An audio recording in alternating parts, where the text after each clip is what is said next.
नमस्कार दोस्तों, स्वागत है आपका आपके अपने चैनल महाविद्या एकेडमी में। हम मध्यकालीन भारत का इतिहास पढ़ रहे हैं ल्यूसेंट जीके यानी कि ल्यूसेंट सामान्य ज्ञान वाली किताब से। जो लास्ट टॉपिक हमने पढ़ा था वो था आपका सूफी आंदोलन। आज के वीडियो में आपको देखना है कौन सा, भक्ति आंदोलन। ठीक है, इन दोनों से ही काफ़ी सारे क्वेश्चन बनते हैं हिस्ट्री में, जहाँ भी जिस भी एग्जाम में हिस्ट्री पूछी जाती है। देखिए, 6ठी शताब्दी में भक्ति आंदोलन की शुरुआत तमिल क्षेत्र से हुई, जो कर्नाटक और महाराष्ट्र में फैल गई। ठीक है, तो जो भक्ति आंदोलन है इसकी शुरुआत कहाँ से हुई थी? तमिल क्षेत्रों में, कर्नाटक और महाराष्ट्र से मानी जाती है। भक्ति आंदोलन का विकास 12 अलवार वैष्णव संतों और 63 न्यानार शैव संतों ने किया था। भक्ति आंदोलन का जो विकास है वो किसने किसने मिलकर किया था? अलवार वैष्णव संतों और नयनार शैव संतों ने मिलकर। ठीक है, ये कितने कितने थे? ये 12 थे वैष्णव संत, और जो शैव संत है ये 63। शैव, नयनार और वैष्णव अलवार जैनियों और बौद्धों के अपरिग्रह को अस्वीकार कर ईश्वर के प्रति व्यक्तिगत भक्ति को ही मुक्ति का मार्ग बताते थे। ये क्या कहते थे कि जो अपरिग्रह हैं, बौद्धों के अपरिग्रह हैं, इसको इन्होंने अस्वीकार कर दिया था, इनको इन्होंने मानने से खारिज कर दिया था। और इन्होंने क्या माना था कि ईश्वर के प्रति जो व्यक्तिगत भक्ति है उसी से मुक्ति मिल सकती है। आगे देखिए, आगे नोट है आपका, अलवार शब्द का अर्थ है अंत ज्ञान रखने वाला वह व्यक्ति जो ईश्वरीय चिंतन में पूर्णतया विलीन हो गया हो। अलवारों में एकमात्र महिला साध्वी अंडाल का नाम मिलता है जिसके भक्ति गीतों में कृष्ण कथाएं अधिक मिलती हैं। वो एक देखिए, क्योंकि एकमात्र महिलाएं इसलिए इनका नाम क्या है, इंपॉर्टेंट हो जाता है, याद रखिएगा। शैव संत अप्पार ने पल्लव राजा महेंद्र वर्मन को शैव धर्म स्वीकार करवाया था। आगे देखिए, आगे है, भक्ति कवि संतों को संत कहा जाता था और उनके 2 समूह होते थे। प्रथम समूह वैष्णव संत थे जो महाराष्ट्र में लोकप्रिय हुए। वे भगवान विठोबा के भक्त थे। किसके भक्त थे? भगवान विठोबा के। विठोबा पंथ के संत और उनके अनुयायी वरकरी या तीर्थयात्री पंथ कहलाते थे। क्या कहा जाता था? विठोबा पंथ के जो संत और उनके अनुयायी थे उनको वरकरी या तीर्थयात्री पंथ कहलाते थे, क्योंकि हर वर्ष पंढरपुर की तीर्थ यात्रा पर ये जाते थे। ठीक है, ये पहला समूह हुआ। दूसरा समूह पंजाब एवं राजस्थान के हिंदी भाषी क्षेत्रों में सक्रिय था और इसकी निर्गुण भक्ति क्या? हर विशेषता से परे भगवान की भक्ति। ठीक है, कि भगवान किस तरह के हैं, क्या है, कैसे, इन सबको छोड़ दिया जाता, सिर्फ उनकी निर्गुण भक्ति में आस्था जो की जाती थी, वो उनका दूसरा ये ग्रुप था। आगे देखिए, आगे है, भक्ति आंदोलन को दक्षिण भारत से उत्तर भारत में रामानंद के द्वारा लाया गया था। किसके द्वारा? रामानंद के द्वारा। पूछ लिया जाता है कि उत्तर को जो भक्ति आंदोलन है वो दक्षिण भारत से उत्तर भारत में किसके द्वारा लाया गया था? तो ये लाया गया था रामानंद द्वारा। बंगाल में कृष्ण भक्ति की पारंपरिक प्रतिपादकों में विद्यापति ठाकुर और चंडीदास थे। रामानंद की शिक्षा से 2 संप्रदायों का प्रादुर्भाव हुआ, सगुण जो पुनर्जन्म में विश्वास रखते थे और निर्गुण जो भगवान के निराकार रूप को मानते थे। जो रामानंद थे, इनकी जो शिक्षा है उनसे 2 संप्रदाय बन गए, यानी कि 2 अलग अलग गुट बन गए। पहला वो था सगुण, मतलब पहला जो ग्रुप बना वो था सगुण, जो क्या मानता था? जो पुनर्जन्म को मानता था, जिनकी पुनर्जन्म में आस्था थी। और दूसरा जो ग्रुप बना वो था निर्गुण, जो भगवान के निराकार स्वरूप को पूजता था। आगे देखिए, आगे सगुण संप्रदाय के सबसे प्रसिद्ध व्याख्याताओं में थे तुलसीदास और नाभादास जैसे रामभक्त और निम्बार्क, वल्लभाचार्य, चैतन्य सूरदास और मीराबाई जैसे कृष्ण भक्त। ठीक है, यानी कि इनमें कौन कौन थे? तुलसीदास और नाभादास जैसे राम भक्त, ये दोनों क्या है? राम भक्त हैं। उसके बाद निम्बार्क, वल्लभाचार्य, चैतन्य सूरदास और मीराबाई, इन लोग के जैसे कृष्ण भक्त। देखिए, निर्गुण संप्रदाय में सबसे प्रसिद्ध प्रतिनिधि थे कबीर, जिन्हें भावी उत्तर भारतीय पंथों का आध्यात्मिक गुरु माना गया है। फिर देखिए, शंकराचार्य के अद्वैत दर्शन के विरोध में दक्षिण में वैष्णव संतों द्वारा 4 मतों की स्थापना की गई थी। आगे देख लीजिए, आगे है, दक्षिण में वैष्णव संतों द्वारा स्थापित 4 मत। ठीक है, वो 4 मत कौन कौन से हैं? श्री संप्रदाय, ठीक है, रामानुजाचार्य द्वारा और विशिष्ट द्वैतावाद।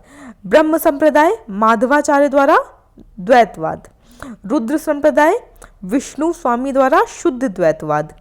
सनकादि संप्रदाय निम्बार्काचार्य द्वारा और द्वैतावाद से संबंधित है ये। आगे देखिए, आगे यार टॉपिक है आपका भक्ति आंदोलन के संत। तो भक्ति आंदोलन के जो आपको पहले संत देखने हैं वो है आपके शंकराचार्य। ठीक है, शंकराचार्य के बारे में देखिए, इनका जन्म 708 ईस्वी में केरल के कलाडी नामक गांव में हुआ था। कहाँ हुआ था इनका जन्म? केरल के कलाडी नामक गांव में। और इनके पिता का नाम शिवगुरु एवं माता का नाम आर्यांबा था। माता का क्या नाम था? आर्यांबा, और पिता का नाम था शिवगुरु। कहाँ पर जन्म हुआ था? केरल के कलाडी में 708 ईस्वी में। संन्यास की दीक्षा उन्होंने गोविंद योगी से ली थी। उन्होंने भारत के 4 कोनों में पीठों की स्थापना की थी। ये सभी को पता होगा, ठीक है, कि भारत के 4 कोनों में पीठों की स्थापना की थी। वो 4 पीठ देख लीजिए। दक्षिण में श्रृंगेरी चिक्कमंगलुरु कर्नाटका में, ठीक है। शारदा पीठ पूर्व में पुरी ओडिशा में। गोवर्धन पीठ उत्तर में। बद्री चमोली उत्तराखंड में। ज्योतिष पीठ तथा पश्चिम में द्वारका जामनगर गुजरात में शारदा पीठ, कालिका पीठ। ठीक है, चारों पीठों में सबसे पहले श्रृंगेरी पीठ की स्थापना हुई थी। ये पूछ लिया जाता है कि चारों जो पीठ है उनमें सबसे पहले किसकी स्थापना हुई थी? सबसे पहले हुई थी श्रृंगेरी पीठ की स्थापना। शंकराचार्य की मृत्यु 820 ईस्वी में हो गई थी। शंकराचार्य ने बद्रायण के ब्रह्म सूत्र के आधार पर अपने सिद्धांत का प्रतिपादन किया और अपने दर्शन, जो जीव ब्रह्म की एकता के सिद्धांत पर आधारित है, को अद्वैतवाद यानी कि एकत्ववाद का नाम दिया। यह वेदांत की सबसे पुरानी विचारधारा है। इस विचारधारा का मुख्य सिद्धांत जीवन मुक्ति है, अर्थात यह ऐसा विचार है कि इस जीवन में ही मोक्ष प्राप्त किया जा सकता है। यह भारत के अन्य दर्शनों के विपरीत है। अन्य दर्शनों का मुख्य सिद्धांत विदेह मुक्त अर्थात मृत्यु उपरांत मोक्ष है। अद्वैत का लक्ष्य आत्मज्ञान प्राप्त करना है और आत्मा एवं ब्रह्म की पहचान की पूर्ण समझ प्राप्त करना है। आत्मा और ब्रह्म के सही ज्ञान से सभी दोहरी प्रवृत्तियां समाप्त हो जाती हैं और अंततः मोक्ष प्राप्त होता है।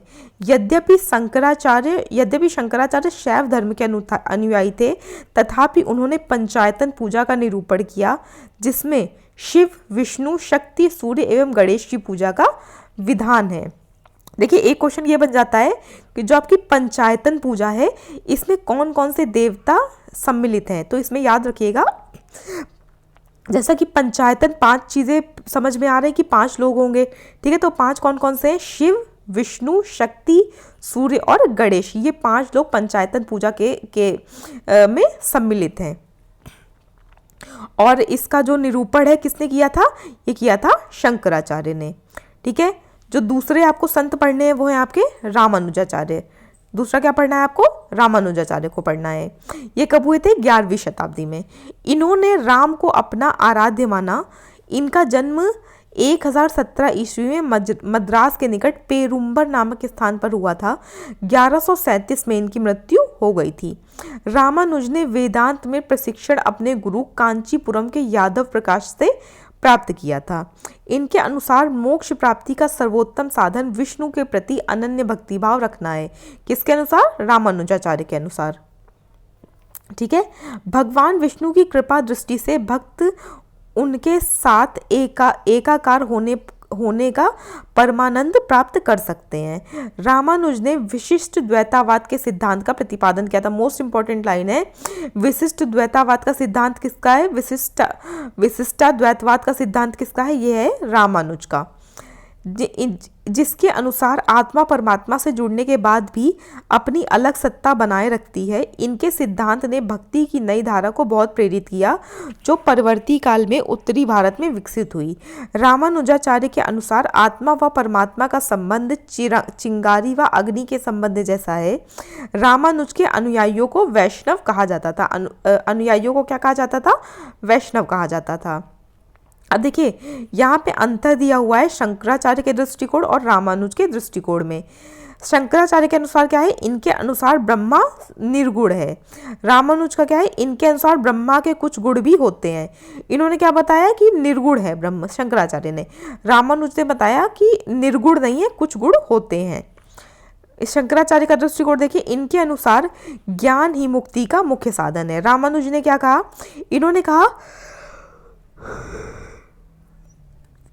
इन्होंने कहा इनके अनुसार श्रद्धा तथा समर्पण का अभ्यास मुक्ति प्राप्ति का साधन है। ठीक है, तो ये है रामानुज का दृष्टिकोण। इन्होंने क्या कहा था, श्रद्धा तथा समर्पण का अभ्यास मुक्ति प्राप्ति का साधन है, जबकि शंकराचार्य ने क्या कहा है कि सिर्फ ज्ञान ही मुक्ति का मुख्य साधन है। ये चीज़ें याद रखिएगा। जो आपको नेक्स्ट संत पढ़ने हैं वो आपको पढ़ने हैं रामानंद। इनका समय क्या है, 1368 से 1468, लगभग पूरा 100 साल। रामानंद का जन्म प्रयाग में हुआ था। इनकी शिक्षा प्रयाग तथा वाराणसी में हुई थी। इन्होंने अपना संप्रदाय सभी जातियों के लिए खोल दिया था। रामानुज की भांति इन्होंने भी भक्ति को मोक्ष का एकमात्र साधन स्वीकार किया था। यानी कि रामानुज ने भी और रामानंद ने भी, इन्होंने क्या कहा था कि भक्ति ही मोक्ष का एकमात्र साधन है। इन्होंने मर्यादा पुरुषोत्तम राम एवं सीता की आराधना को समाज के समक्ष रखा था। रामानंद के 12 शिष्यों में 2 स्त्रियां पद्मावती एवं सुरसरी थी। इनके प्रमुख शिष्य थे कौन कौन, रैदास जो चमार जाति से थे, कबीर जो जुलाहा थे, धन्ना जो जाट थे, सेना जो नाई थी, पीपा राजपूत थी, सदना जो कसाई थी। ठीक है, ये सब चीज़ें बुक के अनुसार हैं। देखिए, आपको इसमें क्या याद रखना है मुख्यतः कि जो रामानंद के जो 12 शिष्य थे उसमें 2 स्त्रियां थी, क्योंकि स्त्रियां 2 ही थी, तो इनका नाम याद रखिएगा, पद्मावती और सुरसरी। हालांकि नाम सभी के प्रमुख हैं, लेकिन उसमें प्रमुख रूप से आपको रैदास और कबीर का नाम पता होना चाहिए। ठीक है, ये क्या थे, ये रामानंद के शिष्य थे। नेक्स्ट देखिए, नेक्स्ट जो आपको संत पढ़ने हैं वो भक्ति आंदोलन के, वो है कबीर। कबीर का जन्म 1440 ईस्वी में, ये विवादास्पद है, अलग अलग लोग इसको अलग अलग मानते हैं इनके जन्म के सन को। 1440 ईस्वी में वाराणसी में एक विधवा ब्राह्मणी के गर्भ से लोक श्रुतियों यानी कि कही सुनी कहानियों के अनुसार हुआ था। ठीक है, लोक लज्जा के भय से उसने नवजात शिशु को वाराणसी में लहर तारा के पास एक तालाब के समीप छोड़ दिया। जुलाहा नीरू तथा उसकी पत्नी नीमा ने इस नवजात शिशु को अपने घर ले आए थे। जो जुलाहे थे नीरू और नीमा, जब इन्होंने उनको बच्चे को तालाब के समीप देखा तो वो नवजात शिशु को यानी कि कबीर को अपने घर ले आए थे। इस बालक का नाम कबीर रखा गया। कबीर की शादी लोई से हुई थी। इनकी पत्नी का क्या नाम था, लोई। उनके 2 बच्चे हुए और उनकी जिंदगी आम गृहस्थ जैसी ही रही। इन्होंने राम, रहीम, हजरत, अल्लाह आदि को एक ही ईश्वर के अनेक रूप माने। इन्होंने जाति प्रथा, धार्मिक कर्मकांड, बाह्य आडंबर, मूर्ति पूजा, जप तप, अवतारवाद आदि का घोर विरोध करते हुए एकेश्वरवाद में आस्था व्यक्त की एवं निराकार ब्रह्म की उपासना को महत्व दिया। क्या याद रखना है कि इनकी आस्था किसमें थी, एकेश्वरवाद में। ये नहीं मानते थे कि अलग अलग बहुत सारे भगवान हैं। इनका क्या था कि भगवान एक ही है, एकेश्वरवाद को वो मानते थे। ठीक है, और निराकार ब्रह्म की उपासना को इन्होंने महत्व दिया है, किसने, कबीर ने। निर्गुण भक्ति धारा से जुड़े कबीर ऐसे प्रथम संत थे जिन्होंने संत होने के बाद भी पूर्णतया गृहस्थ जीवन का निर्वाह किया। इनसे पहले जितने संत हुए थे, ठीक है, वो सब क्या थे, वो सिर्फ संत थे, उनका कोई गृहस्थ जीवन नहीं था। कबीर ऐसे थे जिनका क्या था, जो संत होने के साथ साथ गृहस्थ जीवन भी जी रहे थे। इनके अनुयायी कबीरपंथी कहलाए। कबीर के उपदेश सबद सिखों के आदि ग्रंथ में संग्रहित हैं। कबीर की वाणी का संग्रह बीजक शिष्य धर्मदास द्वारा संकलित नाम से प्रसिद्ध है।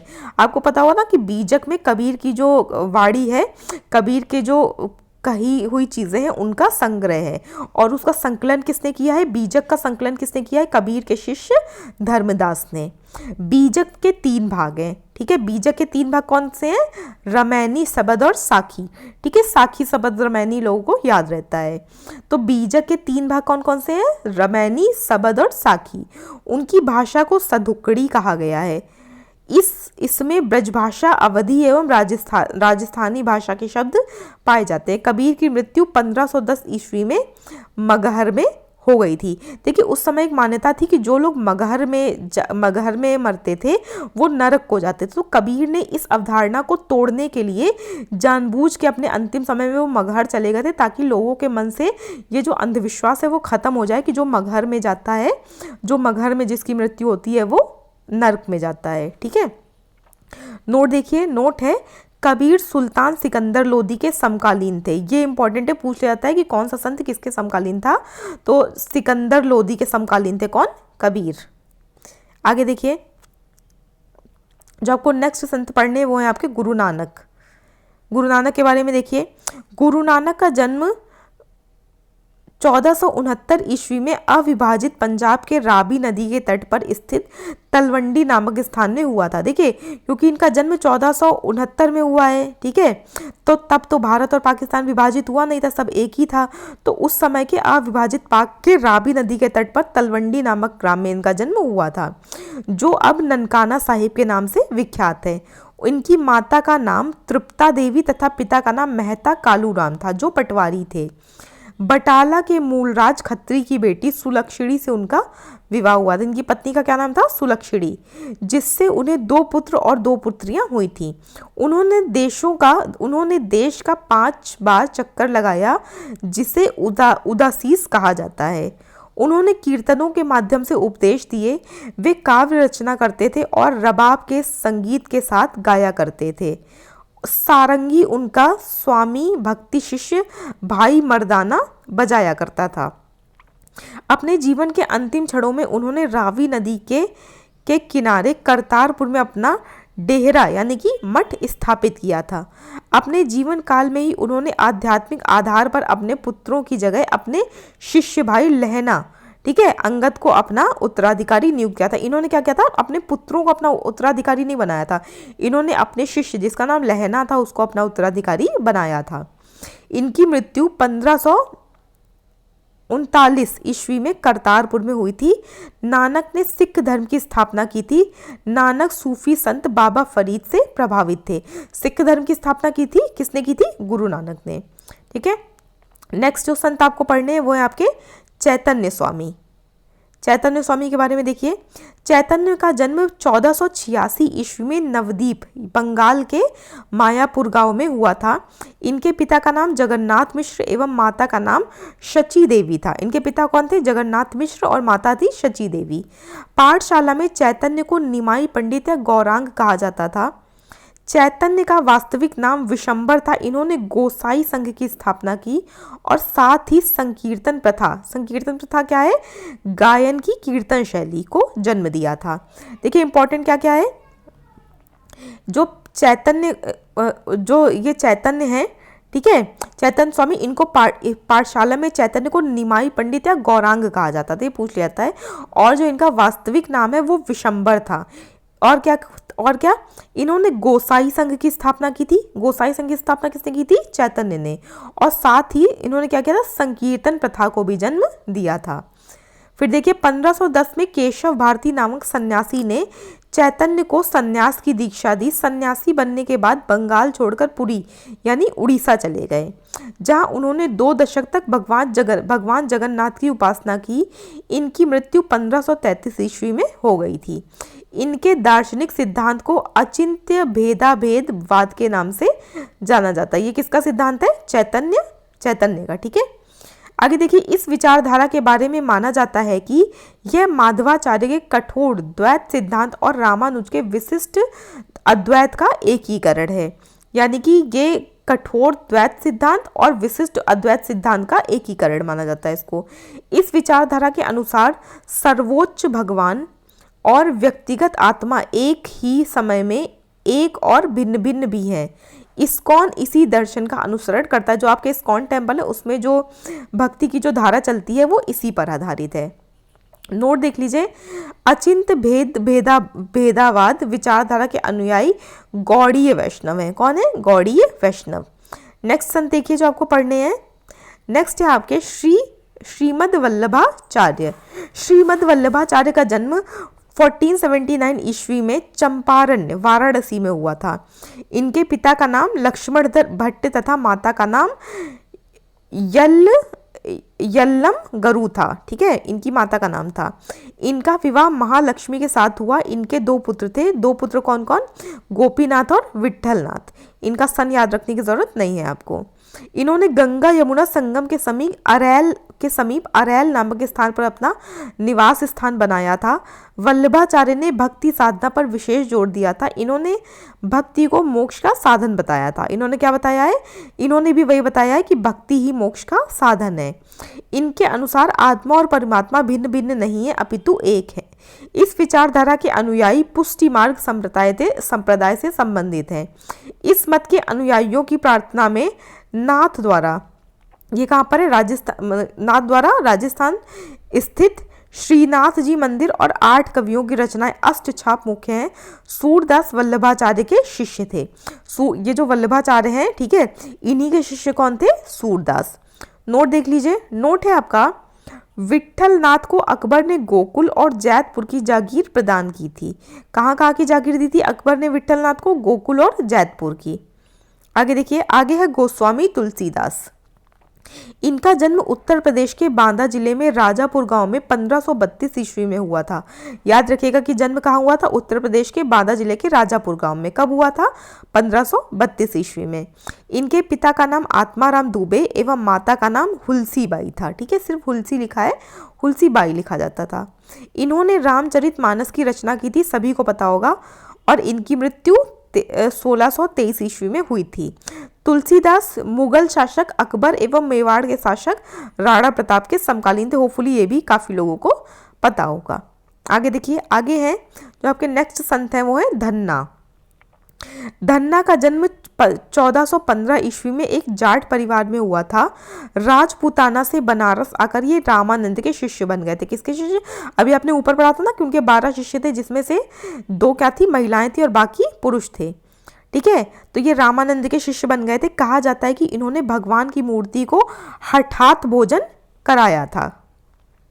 आगे देखिए, आगे आपकी मीराबाई। मीराबाई का जन्म 1498 ईस्वी में मेड़ता जिले के चौकारी नामक ग्राम में हुआ था। इनके पिता का नाम रतन सिंह राठौर था।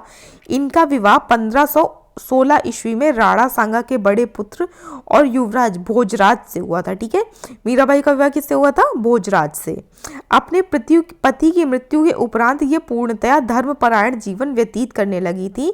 इन्होंने कृष्ण की उपासना प्रेमी एवं पति के रूप में की थी।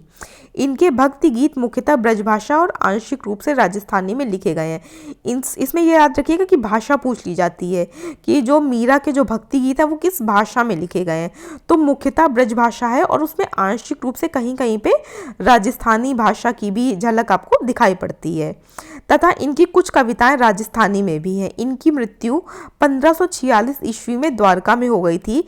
संत रविदास जी यानी कि रैदास को मीराबाई का गुरु माना जाता है। मीरा का किसका गुरु किसको माना जाता है? रैदास यानी कि संत रविदास को। आगे देखिए, आगे रैदास हैं। रैदास के बारे में देख लीजिए। ये जाति से चमार थे और बनारस के रहने वाले थे। ये रामानंद के 12 शिष्यों में से एक थे। अभी आपने ऊपर रामानंद के 12 शिष्य पढ़े थे ना, उसमें इनका नाम भी था। इनके पिता का नाम रघु तथा माता का नाम घुरबिनिया था। पिता कौन थे इनके? रघु, और माता का नाम था घुरबिनिया, और इनके गुरु का नाम क्या था? रामानंद। ये जूता बनाकर जीविकोपार्जन करते थे। इन्होंने रायदासी संप्रदाय